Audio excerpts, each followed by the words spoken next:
We're almost done, John. This has been excellent. That's about 19 minutes. Yeah, I mean, do you want to start another one just to wrap things did. up? Okay. I did. All right. I want to get one. Okay, good. Let's let John just have one more drink.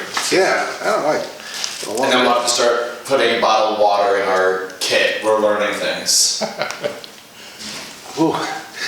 Yeah, we'll let Brian ask you a question. Go ahead, Brian. I'm curious, is there a class, is there a student, a handful of students that stand out? Whether they're your nightmares, whether you're, particularly successful, is there, when you think of the students you've engaged, is there a particular thing that sticks out in your years? Well, every year you're going to have 3 or 4 kids that kind of stand out in each year, and then most of. And I would say over the years now, I could probably name the kids that I would like to strangle on one hand. Like especially in those first few years, there were some tough kids. There were street kids, and then didn't necessarily have Lasallian value, so it was not easy. But even then, there were a lot of great kids. I mean, like I said, Mike Rogers comes to mind. He has his children here now. He was a standout scholar for me in the 70s, late 70s. So starting then, and every year there were 4 or 5 or 6 kids that just stand out, and you never really know.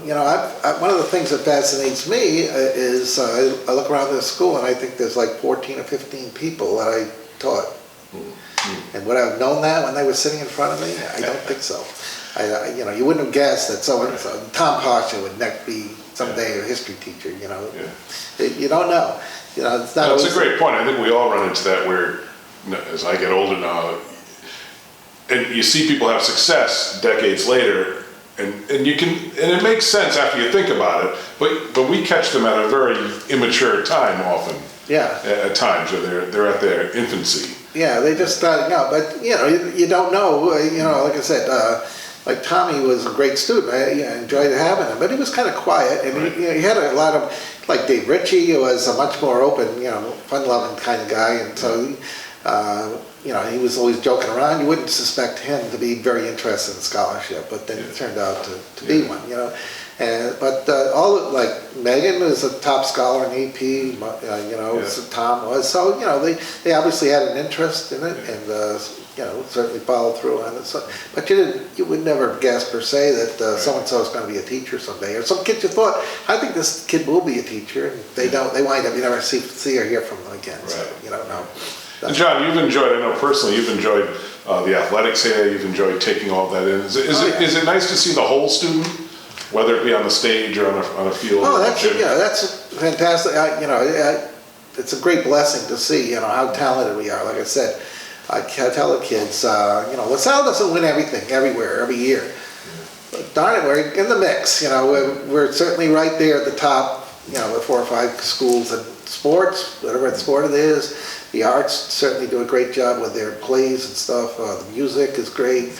A lot of legislature, things like that, we stand out. So it's great to see the talent on many, many levels. And certainly, I don't want to miss the religious side and how much these kids contribute in various ways. So many kids do get seriously involved in social studies and different kinds of things. So it's really social justice issue. So it's really, something to be proud of. I am proud of it. I would say, almost all the kids, are either just outstanding or okay. You don't get any kids that are not so great.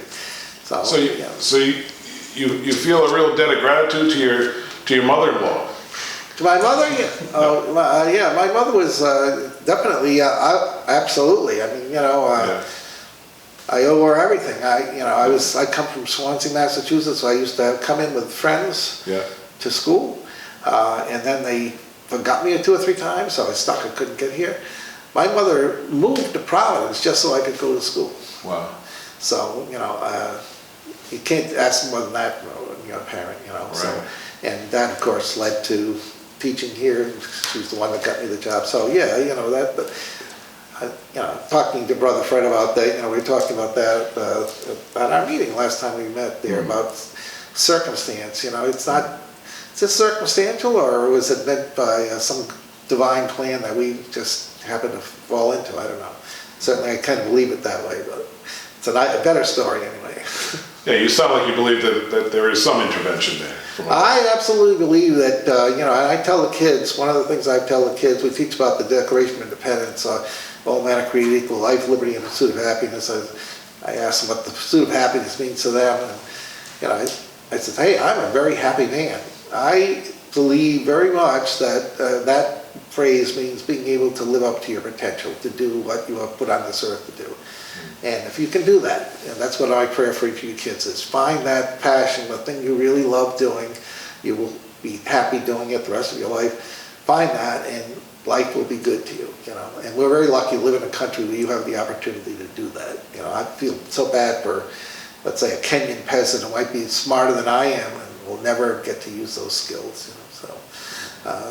So that's So yeah, to answer your question, Brian, I've seen many, I could name 20, 30, 40, 50 kids that I thought, every year there's one or two that, just stand out and have gone on to bigger and better things, Like Pat Toomey, I took him to Close Up. There was a program, we went to Washington for a year, and he came with us to Close Up. And we got to tour things, and we actually went into the United States Senate building and got to sit at the seats. And wow. Little did I know that one day he would be our actual wow. representative there, So again, like I said, those are all, the kid was smart. He was going to Harvard. He was going to do great, but you don't know what exactly they're going to wind up doing. We still may hear from him again. Yeah, he's an interesting position with Trump, I think. Yeah. He went into the restaurant business for a while. Yeah, he made his money in Wall Street and then in the restaurant business, so that's how he could do it. John, in terms of the legacy here, when you arrived, Joe Fio and Ed Haru were here? Yeah, no. Joe was Ed was here. Ed was first. Eddie's 2 years ahead of me. And Joe is, I think, 2 years behind me. And your relationship with these men before your arrival? Before my arrival? Yeah, non-existent. I didn't know. A lot of that has, we became very good friends pretty much because we matched up at parties. Our wives always kind of meshed. We're all kind of on the same wavelength in terms of how we think. And the girls got along real good, and the guys got along real good, and we'd have parties, and we kind of segregated. The girls would go there, boys would go here, but that's how we built those relationships over time. Like Joe didn't meet his wife until 80. We've been, Eddie and I and Jackie and my wife were friends for 8 or 10 years, and then Joe came with his girlfriend, and we got her into the group, and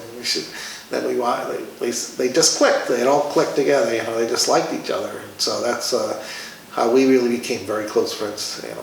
Over the years. So, but it was a good experience. Great people. I think that's what you're looking for in your friends, right? Somebody that's on the same wavelength you are. Well, that must have helped you to build a kind of a social network within your career, and I guess it speaks to this not really being a job, or at least being much more than a job. Oh no, I had a lot of great people. Mike McNamara, just salt of the earth. Carol Lee we were close with them too, and so we've had a lot of great, and that's certainly the other part of it. If you can go to work every day and be with people that you respect and like, and you don't have anybody giving you a hard time. You see this all the time in life, right? Where people go to work and they hate being there because the boss is just a total jerk. And my son's going through that now. He's got to deal with a guy that's just a jerk, and he's got to go to work every day and put up with it. Around here we don't have that, right? I mean, I sincerely believe we've been very, very lucky with all our leadership. Donnie Count, certainly all the brothers. Brother Michael, you're going to hear lots of positive things about him, I'm sure. I don't need to say it, but obviously a super we'll great take man. One or two to start well, he's certainly, Brother Jerome, created the foundation of where we are today. He did, and I have a tremendous respect for Brother Jerome because it was not easy for him. His personality was not something that related to interacting with people. He just was a very, standoffish kind of guy, and he made some very difficult decisions. People that he thought were not doing the job here, he managed to get rid of them, and that was painful. It was hard, but he didn't care. He had a job to do, and he did it. And you know, that, I think, was a tremendous man of faith, and that's the ultimate thing about him. It's just, he just saw it as his mission, and he did it. And so that was another way, from my own perspective, of looking at my own life and saying, you know, that we each have our mission in life. We're all a little piece of the body of Christ, and we each do our little thing. And what I do, Brian doesn't do. What Brian does, I don't do. You know, that's how it works, right? And certainly, Brother Jerome was certainly great. And one of the things that I remember in his first year, he got up and was talking to the faculty, and he drew the little crisis sign on the board, and he said, you know, that word means crisis, and it means opportunity, I guess, in Chinese or Japanese or something. And it says, we got to take advantage of the opportunity. We're going to change things. We're going to raise $25 million and create a school that we can be proud of. We looked at him and said, this guy is out of his mind. It'll never happen. Look And around. Michael?